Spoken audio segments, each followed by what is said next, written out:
In the stillness of a moonless night, high atop the walls of a forsaken palace, a lone watchman stood, his eyes locked on the horizon. For years he had waited, cursed to watch over a city shrouded in darkness, his heart burdened by the silence of unanswered prayers.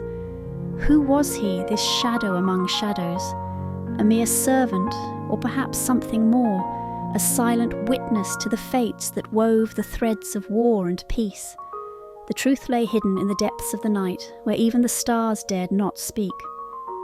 The watchman's vigil was relentless, his gaze unwavering as he scoured the distant hills for a sign, a flicker of light, a spark that would shatter the night's hold. And then, as if conjured by his own despair, a fire blazed to life on the horizon. It was no ordinary flame.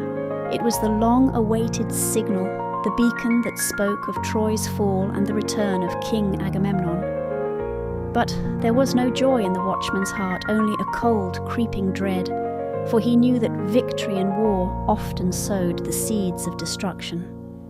Without pause, the watchman sprang into action, his feet barely touching the ground as he raced through the palace corridors.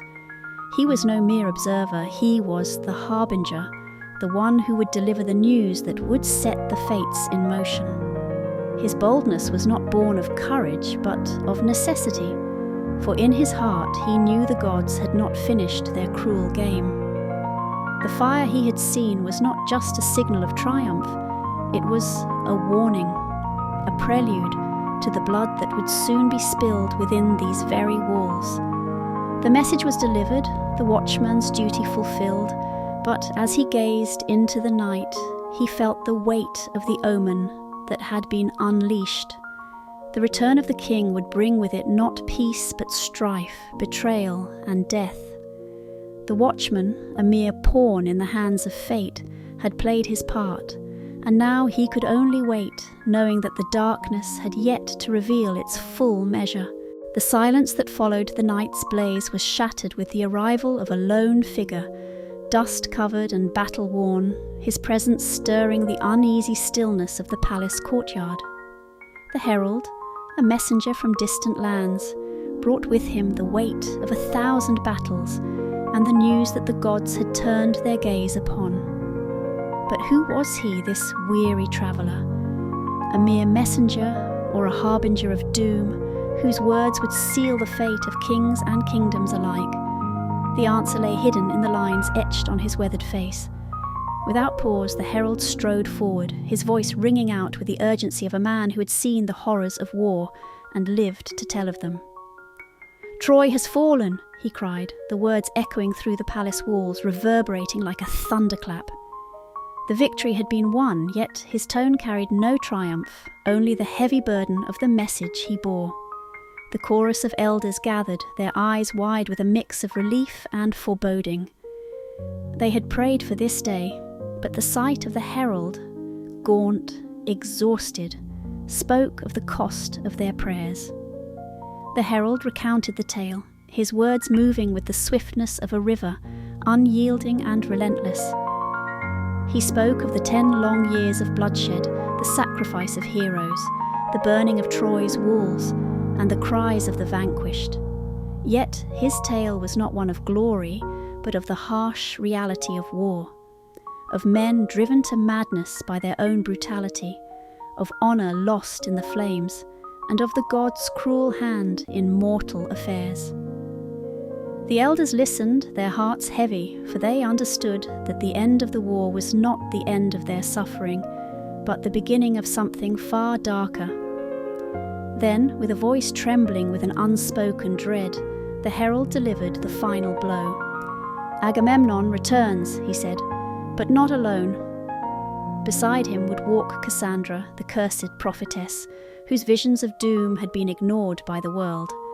Her presence was an omen, a shadow cast long before her arrival, and the elders felt a chill pass through them. They knew that the victory at Troy had not come without a price, and that price was about to be paid. The herald's message delivered, he stood in silence, his eyes reflecting the sorrow of a man who had seen too much. The chorus murmured among themselves, voices filled with a mix of fear and resignation. They knew that Agamemnon's return would not bring the peace they longed for, but the conflict and consequence they had feared all along. The herald, his task complete, turned to leave, but the shadow of his news lingered, heavy and oppressive, like a storm gathering on the horizon. In the grand halls of the palace, where shadows danced with the flickering torchlight, Clytemnestra stood poised, her face a mask of practiced serenity. But beneath that calm exterior lay a storm of fury, resentment, and carefully plotted revenge. Who was this queen who had ruled in her husband's absence?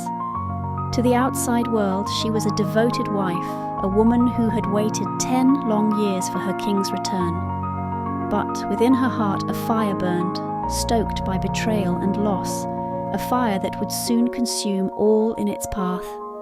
The palace buzzed with activity, the air thick with anticipation. The king was on his way home, and Clytemnestra played her part to perfection.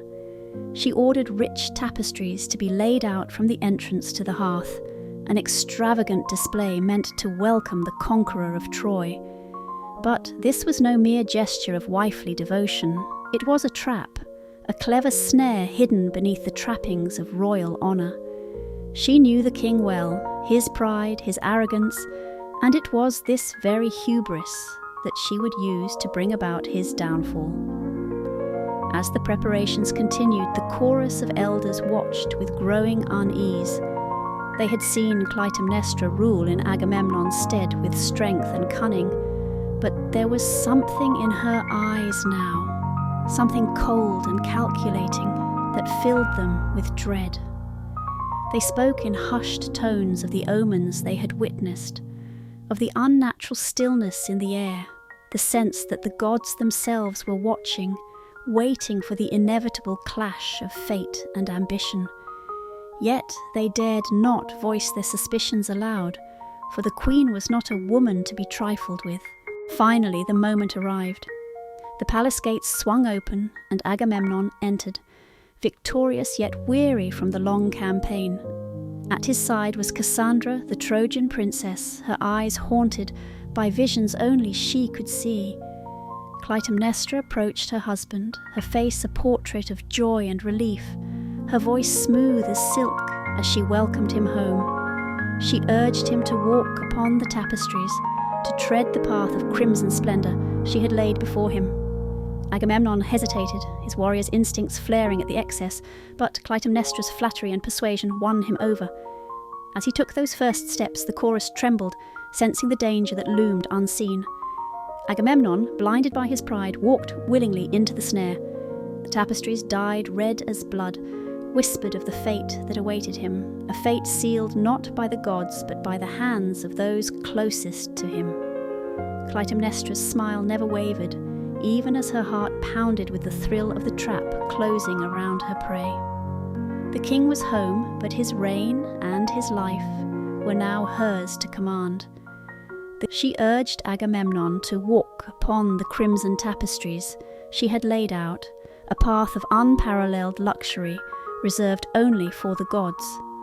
It was an audacious act, one that danced on the edge of sacrilege, but Clytemnestra knew her husband's pride, his need to assert his dominance even over the divine. The chorus, standing to the side, whispered their fears among themselves. They saw the danger in the queen's excessive flattery, in the opulence of the tapestries dyed as red as freshly spilled blood.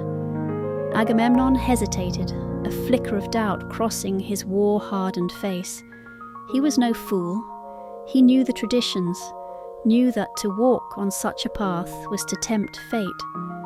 But Clytemnestra, with her silken tongue, dismissed his concerns, reminding him that he was no mere man, but a king who had earned the right to such honours. And so Agamemnon, driven by his hubris, took the first step. His sandals pressed into the rich fabric, and with each stride the chorus felt their unease deepen, as if they were watching a man walk to his own execution. The king, oblivious to the trap tightening around him, continued, the weight of his victory pressing down with every step until he stood at the entrance of his own doom. Behind him, Cassandra, the cursed prophetess, was dragged along, her eyes filled with the terror of visions only she could see. She knew what lay ahead, the blood that would soon stain these halls, the betrayal that had been simmering in the heart of Mycenae since the day Agamemnon had left for Troy. But no one heeded her warnings. Her words, though true, were lost to the winds of fate. As Agamemnon crossed the final threshold, the sun dipped below the horizon, casting the palace into shadow. The king had returned, but in doing so, he had sealed his own fate. The once great conqueror, whose name had struck fear into the hearts of his enemies, now stood on the brink of a far more personal conflict. A conflict born not on the battlefield, but within the very walls of his home. The consequences of his pride, of the choices he had made, were about to unfold in a way he could never have foreseen. The doors of the palace closed behind him, and with that, the last light of day vanished, leaving only darkness. A darkness that would soon be filled with the echoes of betrayal, vengeance, and death. The palace of Mycenae, once a fortress of power, now echoed with the haunting stillness of night. Inside, the air grew thick with an unspoken tension, as if the walls themselves held their breath. Agamemnon, the king who had conquered Troy, stood unaware of the fate that loomed over him, his mind still wrapped in the triumphs of war. But in the shadows, Clytemnestra moved with the grace of a predator, her eyes glinting with a resolve forged in the fires of vengeance. In the flickering torchlight, Agamemnon basked in the luxuries of his return. The bath was drawn, steam rising from the water as he shed the weight of his armour, the years of war slipping from his weary shoulders. It was here, in the sanctum of his home, that the king felt a fleeting sense of peace, a brief respite from the bloodshed that had defined his life. But peace was a fragile thing, and in this palace it was nothing more than an illusion. Clytemnestra approached, her movements deliberate, her voice soothing as she offered to bathe her husband. Her hands, once tender, now held the weight of the dagger she had concealed within the folds of her robe.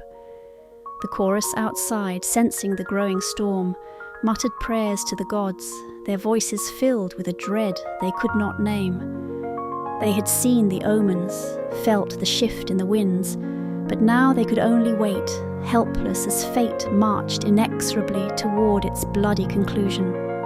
As Agamemnon settled into the warm embrace of the bath, Clytemnestra's words flowed like poisoned honey, sweet yet deadly.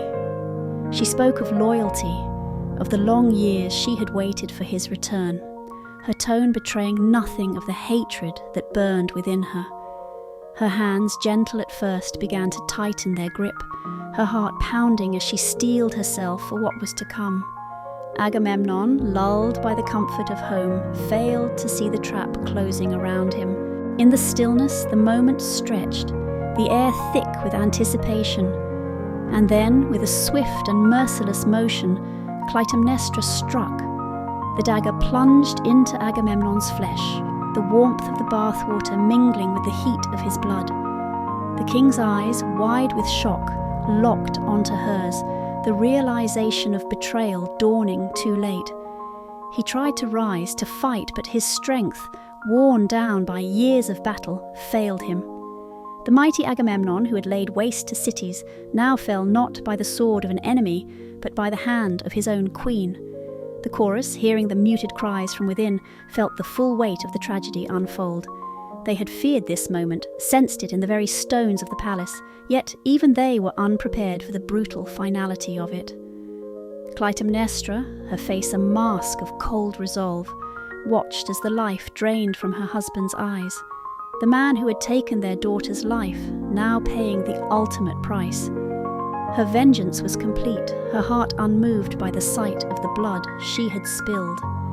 As the last breath left Agamemnon's body, the palace fell into a silence deeper than before, the deed done, the king slain. The consequences of this act would ripple through time, setting the stage for further bloodshed and sorrow. But for now, Clytemnestra stood alone in the echoing chamber, the dagger still in her hand, the weight of her actions settling over her like a shroud. The night that had begun with a king's triumphant return had ended in murder, and the once great house of Atreus was now stained with the blood of its own. In the wake of Agamemnon's brutal demise, the palace of Mycenae became a stage for a new kind of turmoil. Clytemnestra, now queen by the blood of her husband, revelled in the completion of her revenge, but the corridors of her once great home were not empty of consequence. The shadow of her crime loomed large, a constant reminder of the weight of her actions. With her husband dead, she faced the challenge of consolidating her power and dealing with the inevitable fallout of her treachery. The body of Agamemnon lay cold and unmoving in the chamber, a grim testament to the ruthlessness of the queen's vengeance. Clytemnestra, however, was not alone in her actions. Aegisthus, her lover and partner in the plot, had returned from his own exile, eager to claim his share of the spoils. He had long harboured a deep grudge against Agamemnon and saw the king's death as an opportunity to seize power. Together, Clytemnestra and Aegisthus began to consolidate their control, using the bloodshed to solidify their rule. The chorus, sensing the shift in the power dynamic, spoke in hushed tones of the consequences that would follow. They remembered the prophecies, the warnings of blood calling for blood, and the cycle of vengeance that had begun with the murder of Agamemnon. The palace, once a symbol of royal authority, now felt like a place haunted by the ghosts of its own making, each room a silent witness to the betrayal and bloodshed that had transpired within its walls. Clytemnestra's new reign was not one of peace, but of strained authority. The murder of Agamemnon had set in motion a series of actions that could not be easily undone. The queen found herself at the centre of a web of deceit, her every move watched and scrutinized. The children of Agamemnon, Orestes and Electra, had been exiled, their fate uncertain but their future a looming threat. The very heirs she had betrayed could one day return to seek justice, and Clytemnestra knew that the peace she sought was but a fleeting illusion. In the echoing halls of the palace, Aegisthus and Clytemnestra held court, their rule marked by an uneasy alliance of power and fear. They sought to maintain control, but their position was precarious, with whispers of rebellion and plots against them growing louder with each passing day. The people of Mycenae, once loyal to Agamemnon, now found themselves in a state of disillusionment, their allegiance tested by the bloodshed and treachery that had unfolded. The palace itself seemed to hold its breath, waiting for the next act in the tragic drama that had begun with the fall of Troy. The air was thick with the scent of conflict, the promise of more bloodshed to come. Clytemnestra's triumph had come at a high price, and the cost of her revenge was etched into the very stones of the palace.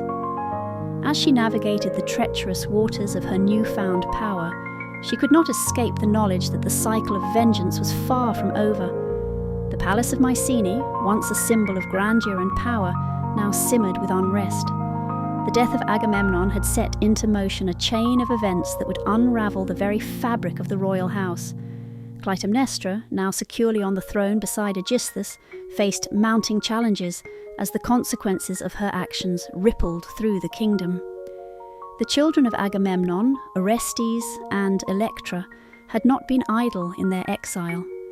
Raised in secret and nurtured by loyalists, they had grown into determined agents of revenge, their hearts hardened by the knowledge of their father's murder. They had spent years plotting their return, driven by the singular purpose of avenging their father's death. The stage was set for a dramatic confrontation that would shake the very foundations of Mycenae. The chorus spoke of the mounting tension, of the prophecy that had foretold the cycle of vengeance. They whispered of the gods' disfavour, of the blood that had been spilled and the blood yet to be shed. The palace walls seemed to vibrate with the anticipation of the storm that was approaching, a storm that promised to bring both retribution and ruin. Orestes, now a young man, returned with a force of loyal followers, his resolve unshakable. He and Electra, driven by the pain of their father's death and the injustices suffered by their family, set their plan into motion. Their return was not met with the peaceful acceptance they had hoped for. Instead, they faced the wrath of Clytemnestra and Aegisthus, who had fortified their position, determined to hold their ground against the vengeful offspring. The confrontation was swift and brutal. The palace, once a place of royal splendour, became the scene of a bloody showdown. Clytemnestra and Aegisthus fought fiercely, but their opponents were relentless. The battle that ensued was marked by the ferocity of a family torn apart by vengeance. In the end, Orestes, driven by duty and a desire for justice, succeeded in avenging his father's death. Clytemnestra and Aegisthus fell, their reign brought to a bloody and tragic end. And there you have it, the entire epic of the Agamemnon, first produced over 2,000 years ago in 458 BC by Aeschylus, the Greek tragedian often described as the father of tragedy. For more content like this, comment, like and subscribe to Chronotales.